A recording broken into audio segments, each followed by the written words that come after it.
Hello everybody, I'm Tom Velez and welcome to drawing Clint Eastwood from the movie The Good, the Bad, and the Ugly. I'll be walking you through my process starting with the sketch all the way through to the final painting. So I start my illustration by just sketching out the basic shape of the head and pretty much just the way you've seen like every art teacher do it. You make a circle and then you build off that. I am working off reference on here. I have a picture of Clint Eastwood from The Good, the Bad, and the Ugly on a dual monitor, and I'm just looking at that and sketching in. Other artists use another method of creating a grid and going by that. I just kind of go by the feel, measure out the spaces in between certain landmarks on the face from like the nose to the top of the mouth and the distance of the eyes and where they lay on the face and the um, perspective, that they're at. So here I'm just trying to basically get in a general idea of where his landmarks are. If you look at it here, it looks nothing like Clint Eastwood at this point. So I'm basically just sketching it very loosely. I found, especially in the sketching stage, that to not give up on it right away, to keep pushing the drawing, and it'll eventually get there. Because in the past, I used to start sketches and be like, oh, that doesn't look anything like the person that's supposed to, and honestly just was giving up on the sketch before it even started. So here I have a layer set to multiply, and within that layer is inside a group, and the group is set to 60. I like to do that because I feel like when it's at 100% black, it just is a little too rough for my eye to see it. The 100% black is just too dark for me, so I work with the opacity of the brush at 100%, but that group folder is keeping it down to 60%. And so I don't have to focus on whether at the right opacity or if I put in other layers as well, I don't have to worry that the opacity of that layer is kind of like doubling the strength of some lines. So I work everything within a group and then I'll just merge it all down. And here I'm using one of Kyle Webster's brushes called the Perfect Pencil number 2 brush, or Perfect Pencil 2, and I've only started using it the last few months, and it's the closest thing that I've used that feels like a real pencil within Photoshop. When I'm working in Procreate, they have a really good HB pencil brush that I like to use, but majority of my work is done in Photoshop. This entire project is done in Photoshop. So here I'm getting like a general, I feel like it's starting to look like Clint, and I'm just sketching out the body, where some shadows are going to be, how they're going to lay out. The reference that I'm using, it's at the camera is at a lower angle than the subject, so it's like looking up underneath his, like you can see more of underneath his chin than if it was like a dead-on shot.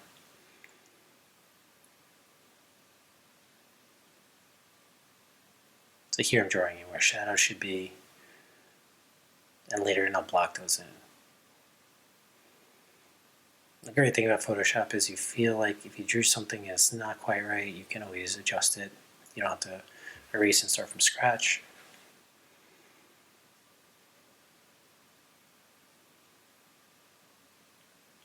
So here I create a layer under my sketch. My sketch set up multiply, so it'll only show the blacks. Even though I drew possibly both in black and white, the white is used as an eraser, but here, so I'm just doing a silhouette of 50% black and just blocking that all in so I have the general silhouette. And then I duplicate it and then merge it down just so there's no faint spots in it. And then I learned a technique maybe about a year ago to work in, when doing shadows, to work in like a very dark black. and then work from there. So here my brush is at 70%, and you can see like I'm building off the colors or the values that are already there. Some of them are dark black, some are not so much. And I don't really worry about highlights right now. Going back and watching these things, I really notice how much I change my brush. You'll see when I open up my brush panel, there's hundreds of brushes there. I think I use maybe 7. I don't know why I have all of them. At this point, I don't get rid of them because I know where they are on the panel. I can get to them super quick. But I think one day I'm just going to erase most of them and just use the 7 that I'm familiar with. Right there, what I did was I took that sketch layer and I applied a Gaussian blur to it just so the lines aren't so sharp, because I've merged both layers together and I'm just painting it as one thing now. In the past, I used to have hundreds and hundreds and hundreds of layers, just keep building one on top of the other, but I found that it really kind of makes you, it restricts you. At least it did for me, because once you kind of want to make changes, you got to go back to those layers, find where they are. You spend more time trying to find where things are, and it just becomes overwhelming. And I feel like when you're just working on one layer, it feels more natural. And it feels more like traditional painting. And honestly, if you make a mistake and you want to change it, paint over it. Unless it's like some kind of layer with a color variation that you're working on that you want to be able to change in the future, or it's some kind of not visual, or special effect that you're kind of emulating and you don't want to permanently put it there, because if you want to work your way back, it'd be much harder. But otherwise, just paint over it. So when I paint, I use pretty much 3 functions. I don't use the erase as much as I used to. I barely use it anymore, the eraser tool. But now I use the brush tool, smudge tool, and the mixer brush tool.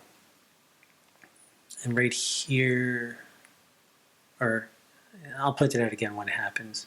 But I like to use the right there. Okay, sorry, it's going very fast. So right now I'm using the mixer brush to really just blend some of those tones together, get those values right. I'm just smudging so I get that nice little noisy gradient right there in the neck. I think it was at this point in the painting, I didn't know what was going on with my mixer brush. It wasn't acting correct. You can see I'm just fidgeting with the options up there, and I don't know how it happened, but somehow the smoothing got turned up to 100. And smoothing is relatively a new feature within Photoshop within the last maybe 1 or 2 years. It's designed to make it easier to make a straight line. But I don't know how it got turned all the way up to 100. I keep it at 0. So what was happening was I was pulling the brush and it gives like a delay, because it's almost like you're pulling something on a rope. And yeah, it works when it's needed, and if you don't know it's on and you're trying to get certain results, it's really annoying. But it's an easy fix once you figure it out. So originally this was just going to be a head study. I was thinking of doing a Good, the Bad, and the Ugly poster, which I eventually do end up doing. This was one of the poses that I was going to use, but I decided to go with something else.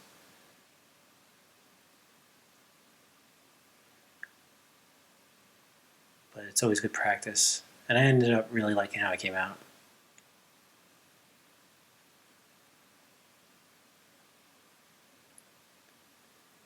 Another trick when you're doing portraits, especially when you're drawing any kind of face or body, or anytime you're drawing in Photoshop, a technique that traditional artists used to use, like have been using for hundreds of years, is they'll like look at their painting from a different angle, or even look at it through a mirror, just so they can see what it looks like when it's reflected. Because when you're looking at something for so long, it doesn't look wrong to you until it does. And right now, I can tell. Well, I knew in this painting, but I can tell right away right now. The head's just a little slanted. There's a kind of a skew going on. It tends to happen. I think it's the position of my arm, but it's something I should have addressed when I was doing the sketch. It's not the end of the world that I'm going to fix it here. To be honest, there's been very few times where I've gone along in a painting and I remember to flip the canvas and I couldn't fix it. I don't think it's even happened once. It may have felt like it was going to be the end of the world, but it rarely is. So I think coming up soon, I will begin to flip it and I'll see all the errors that maybe I don't even notice are happening. Once you flip it, it's like, sometimes you look at it and you're like, who painted this? Because this is not anything I recognize. Like I can tell you right at the bat, the hat looks funny. The back of his head is a little higher up than it should be. Here I'm just trying to adjust the value of his poncho just so I can see, just so I can visually see the tones and how they should match up. And another thing I've noticed within the last few years, I've done a few Western paintings for some clients and other like commissions, and for some reason hats for me are very hard to draw. I feel like it's, even when I'm using a reference, I find they're extremely hard to draw sometimes, especially cowboy hats. Just the way they sit. Maybe it's because I never wore one. I don't know how they're supposed to sit on your head or what the deal is with the brim, but I have issues with it sometimes. So here I'm just using a textured brush. This brush, I end up using. It's become one of my favorite brushes. It makes it very easy to get a painterly feel to a painting. Doesn't make it look so digital. And it's also great for creating like scruff within a beard without. I used to draw individual stubble, and now after a few years I realize like your eye and brain don't perceive hair like that on anyone's face. So that textured brush goes a long way within a painting.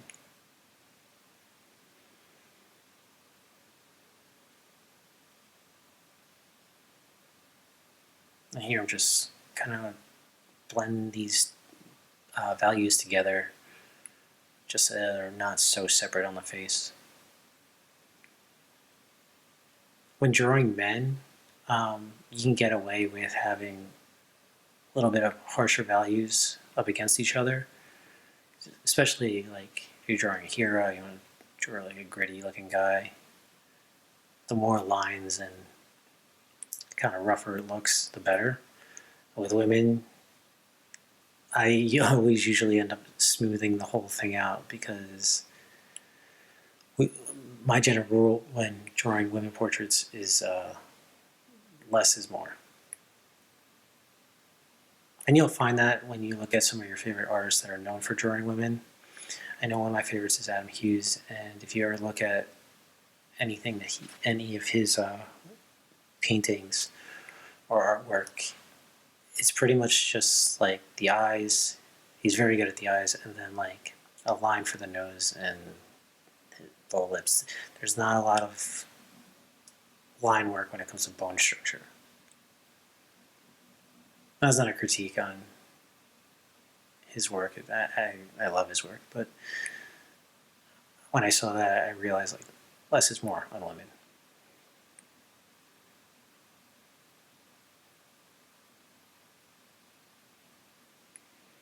So I thought I would have flipped it by now.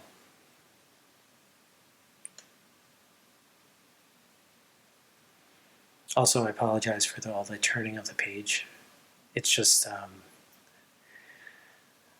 it's something I do when I draw traditionally. I just get more natural lines. I don't have to turn my shoulder or arm in a weird way just to keep it straight. There we go. Now I flipped it, and now I can see everything that is wrong with it. So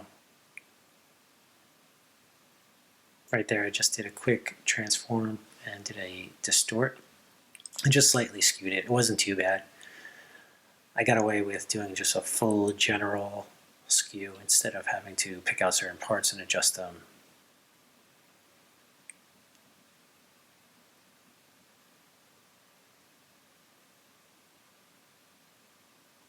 And again, I'm using reference, so that line that's in his neck, that's actually like a skin fold. I don't know if I remember. I don't remember if I keep it at the end, but the picture that I had, that was there.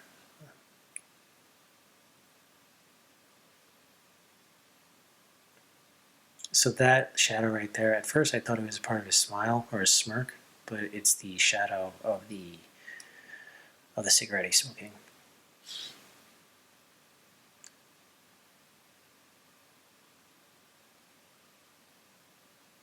So yeah, I'm using the mixer brush a lot here.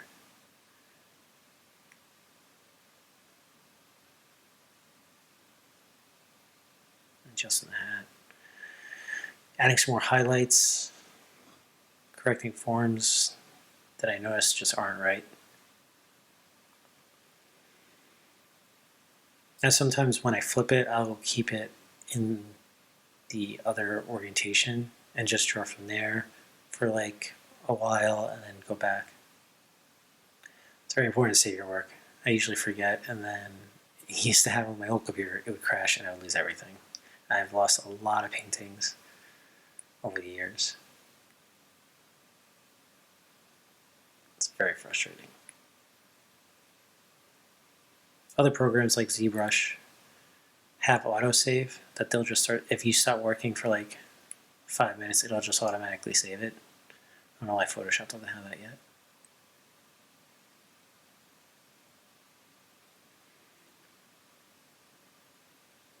So here, using that pencil brush I mentioned earlier, again, I've been doing this more and more in my work, where I do some cross hatching with like over the painting, especially when it comes to like hairy areas like the eyebrows, sometimes the eyelashes, beards, scruff. It just has a great texture to it, and it feels natural, and it kind of makes certain elements of the work pop that I really enjoy.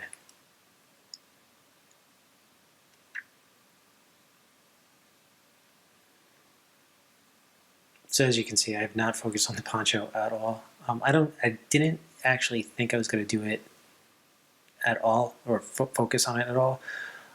My original idea was I was just going to maybe black it out because the idea was the other two characters were going to be within his silhouette. I later changed my mind. And again here, this is that pencil thing. I'm a little bit of a sporadic painter. I'm all over the place. I never just like work on the eye until it's fully rendered and then move along the face. I will be, right now I'm in the ear. I'm sure, yep, I'm back at the eye. I'll go back to the ear later. I'm just trying to get a general structure or kind of feeling for the look I'm going for, if that makes sense. So it doesn't make sense to me to just like work on one element of the face if the rest of the face doesn't look like it should.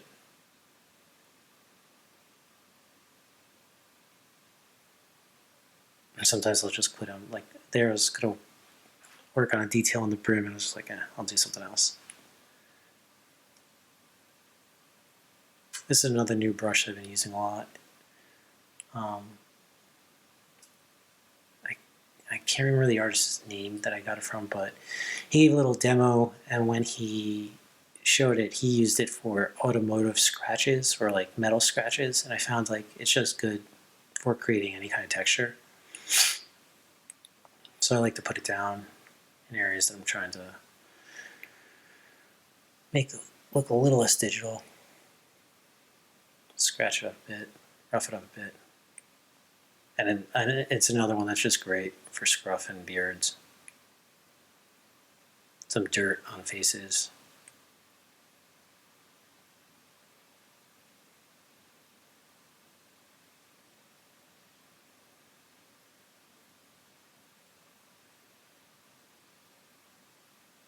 And here I'm just kind of putting in some highlights.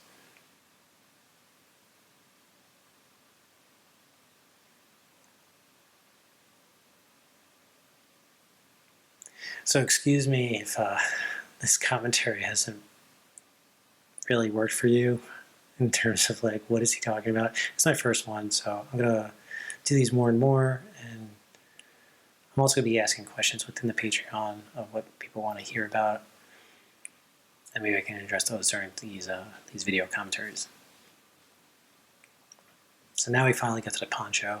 I'm just like putting very broad strokes of where some shadows and highlights should be. It's not a focus of mine within this painting.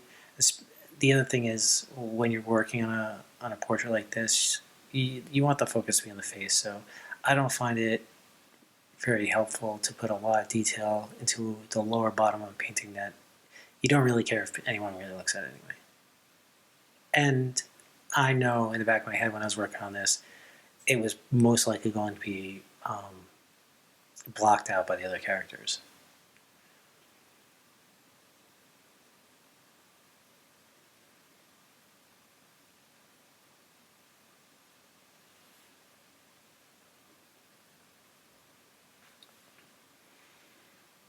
So there's using a noisy brush, just kind of gives it a nice little blend. I use that brush for both painting and smudging. It's a really good smudge tool, or smudge brush.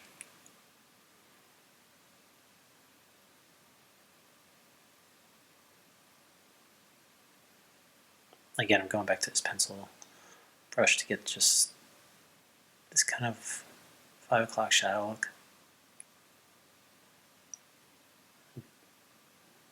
Just putting in those cross-hatching lines. Back to that detail on the brim. So now this is where I actually use that smoothing tool that was giving me a hard time on the mixer brush. I set it to about 57%, and that keeps the line pretty much straight when you're pulling it across canvas. For years, it was like the hardest thing to get a straight line when doing digital art. Like, you had to be like some sort of wizard or master of some sort. And there was a lot of plugins that would do it. I did get those at one point, but within the last year or two, Photoshop now has it built in within the program. The other thing I like to do when painting portraits is I kind of leave the eyes till last. A rule or a piece of advice I heard like early when learning to draw seriously is that never kind of just do never go half-ass on the hands or the eyes, because those two things alone have so much character in them that they kind of deserve their own like time. So I always kind of like to leave them blank, because I feel like if I get them looking the wrong way, or the pupils aren't the right size, if there's anything wrong with them, I can't focus on anything else. So the other thing when I was painting this is I was trying to do it within a very reasonable amount of time. This tutorial is sped up to about 35 minutes, but the overall painting took about 2.5 hours. That's not the fastest painting I've ever done, but it's only a grayscale painting. And that's the other thing I want to mention. Usually, I knew I was keeping this in black and white. If I were to be doing a color portrait, I would have jumped into color a long time ago. I used to do my paintings where I'd do as much detail as possible in grayscale, And then I found it just kind of made my process a lot longer, because once you start doing, well, my process is I start with a grayscale, then I move to color, and then I do a paint over with the color, generally. And I found when I was spending so much time on the grayscale, well, I would just have to do almost like a complete paint over in the color. So I try to get, when I'm doing a color version, I try to just get the base tones in, throw the color on, and then paint in color. But because I knew this was going to be a grayscale painting, I spent I spent the entire time working on detail. When I do more video commentaries in the future, maybe I'll address like how quickly I jump into the other parts. Or maybe I'll be a hypocrite and completely not listen to my own advice. So there, that was just like an overlay of white, overlay blending mode, and just turn it down. Trying to get the light from behind him kind of bleeding over, get a more photorealistic effect.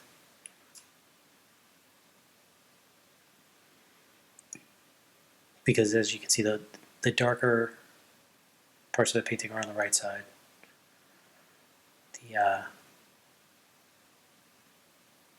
The light is behind him, generally. This is also like a photo taken on a movie set, so there's not just one light source. That, I mean, even though it is a Western, and he's standing outside, the only light should be from the sun. I mean, that's not the way movies work. There's lights everywhere, so that's why the side of his face that we're seeing that is generally supposed to be on the shadow side, if it was just the sun, is not as dark as it would be, as it should be in real life, or whatever you want to call this. Here we're just putting some scruffs in the hat.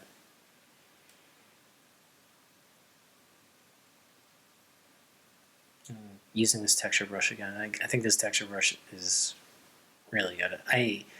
Right there, I thought some of the texture that was popping through was just a little too sharp, so I took that layer and just did a Gaussian blur and really just lightened it up just a little bit. So here's the design from the famous poncho. Like I said, I wasn't really focusing on this. It wasn't super important to me. Like right now, it looks like a mess. I'm just trying to get the general design, because like I said, it was going to be blocked out. What I did there is I just selected it and transformed it, distorted it to the angle that I wanted.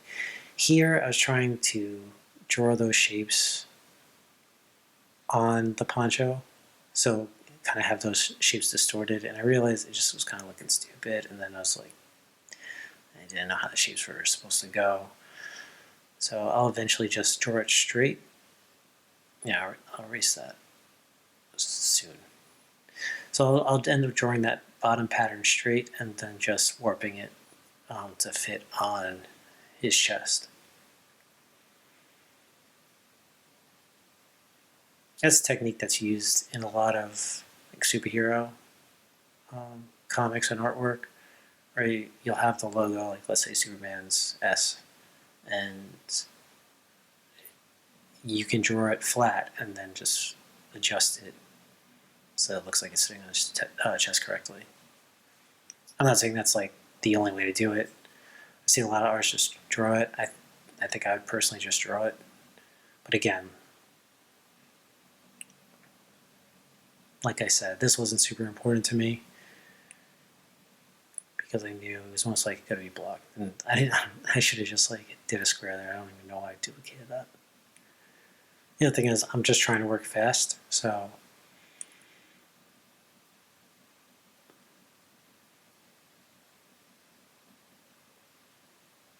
some of these shadows are just too a little rough. Need a little finessing.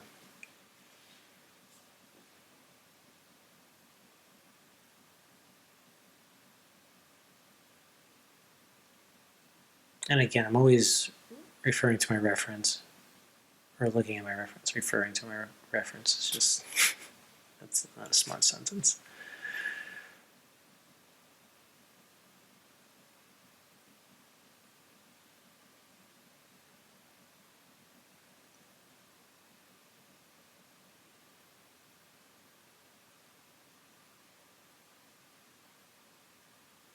So again, just taking parts that I think should be turned a different way because of the way the poncho's sitting on his chest. There's folds that will distort the pattern.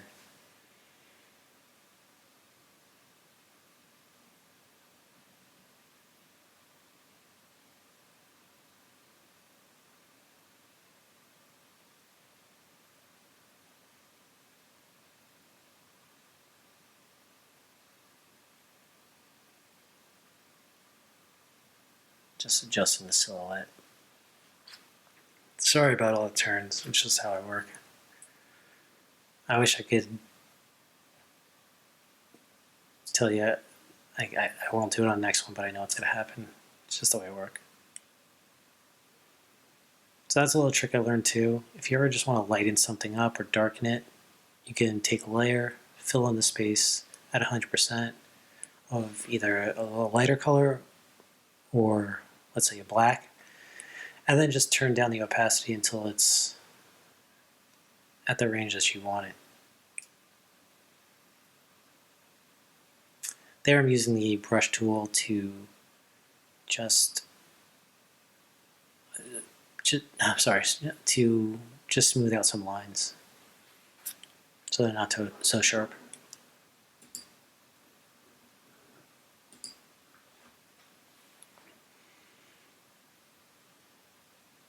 Here I'm just using the overlay with a very soft brush, making some parts darker. It's a little too dark for me right now, but apparently not, because I kept it.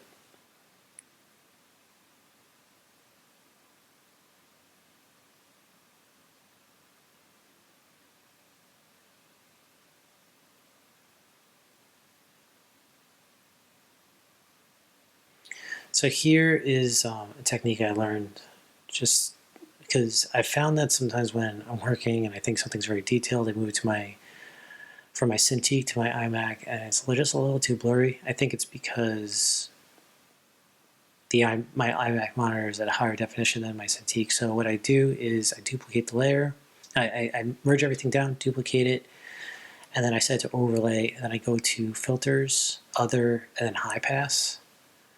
And that kind of is just another way to sharpen some things. So what I did there is, again, because I don't want the poncho to be a focus, so I don't want it to be as sharp as the face, is I created a mask and just masked out the bottom of it with the gradient tool.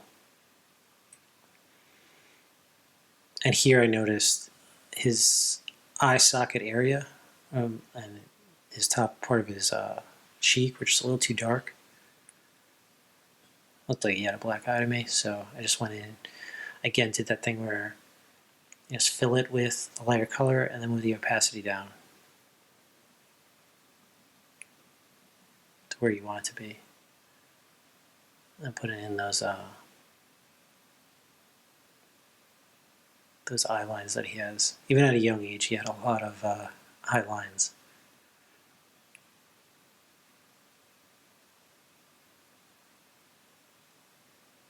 So just checking that everything still kind of looks good. See if there's any glaring mistakes by flipping it.